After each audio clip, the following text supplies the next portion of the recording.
నమస్కారం అండి. ఈరోజు చెప్పుకోదగిన విషయాలు ఏమనంటే అండి, ఏపీలో ఎలక్షన్ల మీద బెట్టింగ్లు బాగా కాస్తున్నారని వార్తల్లో కానీ పేపర్లో కానీ వస్తున్నాయండి. ఎవరు కూడా దయ ఉంచి బెట్టింగ్లు కట్టకండి, డబ్బులు పోగొట్టుకోకండి ప్లీజ్.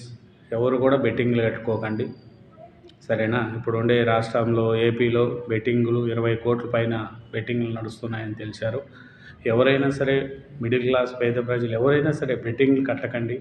ఎందుకంటే వచ్చిన ఇంకోరు బాధపడతారు, మీకు వచ్చిందా మీరు సంతోషపడతారు, పోగొట్టుకున్న వాళ్ళు బాధపడతారు. కాబట్టి ఎవరు కూడా డబ్బులు కట్టకండి.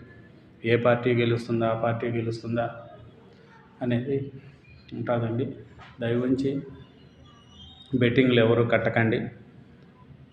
ఎవరు గెలుస్తారు అనేది జూన్ 4న తెలుస్తుంది. కానీ బెట్టింగ్లు కట్టకండి. ప్రజలకు అదే నేను చెప్పేది.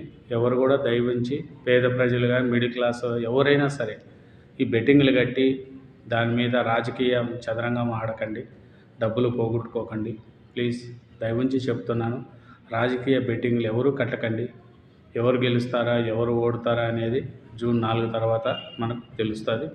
తెలిసిన తర్వాత వస్తుంది. కానీ ఎవరు కూడా డబ్బులు కట్టి బాధపడకండి, బెట్టింగ్లు మట్టుకు కట్టకండి. ఎందుకంటే ఇప్పుడు ఎలక్షన్లు అయిపోయినాయి. మన జగన్ గారేమో లండన్ వెళ్ళాడు, చంద్రబాబు నాయుడు గారేమో అమెరికాకి వెళ్ళారు. వాళ్ళేమో రెస్ట్ తీసుకుంటున్నారు. కానీ ఇక్కడ మనం బెట్టింగ్లు కట్టుకున్న డబ్బులు పోగొట్టుకోకండి. దయవుంచి పరిస్థితులు లేవు, బెట్టింగ్లు మట్టుకు కట్టుకోకండి. ఎందుకంటే ముందుగా నేను చెప్తున్నా కాబట్టి బెట్టింగ్లు మట్టుకు కట్టకండి. ఎందుకంటే పరిస్థితులు బాగలేవు. మీరు బెట్టింగ్లు కట్టి పాడు చేసుకోకండి.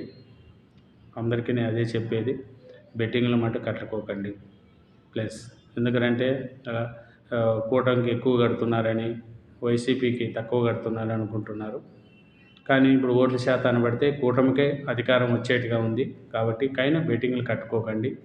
ఎందుకంటే చంద్రబాబు నాయుడు గారు సీఎం అవుతారు తప్పకుండా, దాన్ని ఎవరు ఆపలేరు. ఎందుకంటే ఓట్లలో వచ్చిన చైతన్యం అది కంపల్సరీ చంద్రబాబు నాయుడు సీఎం అవుతారండి, దానికి ఏమీ ఇబ్బంది లేదు. కాబట్టి దయవుంచి అందరికీ చెప్తున్నా, బెట్టింగులు ఎవరికి కట్టకండి, బెట్టింగులు చేయకండి ప్లీజ్. నా ఛానల్ను మీరు చూస్తున్నారు కానీ నా ఛానల్ ఎవరు యాక్సెప్ట్ చేయట్లేదండి. ప్లీజ్ అందరూ కూడా సబ్స్క్రైబ్ చేసి నన్ను ఆదరించండి ప్లీజ్. ప్రతి ఒక్కరు చూస్తున్న వాళ్ళందరికీ చెప్తున్నానండి, యూజర్స్కి ప్లీజ్ నా ఛానల్ను సబ్స్క్రైబ్ చేసి చూడండి ప్లీజ్. ప్లీజ్ అండి, ప్లీజ్. Thank you.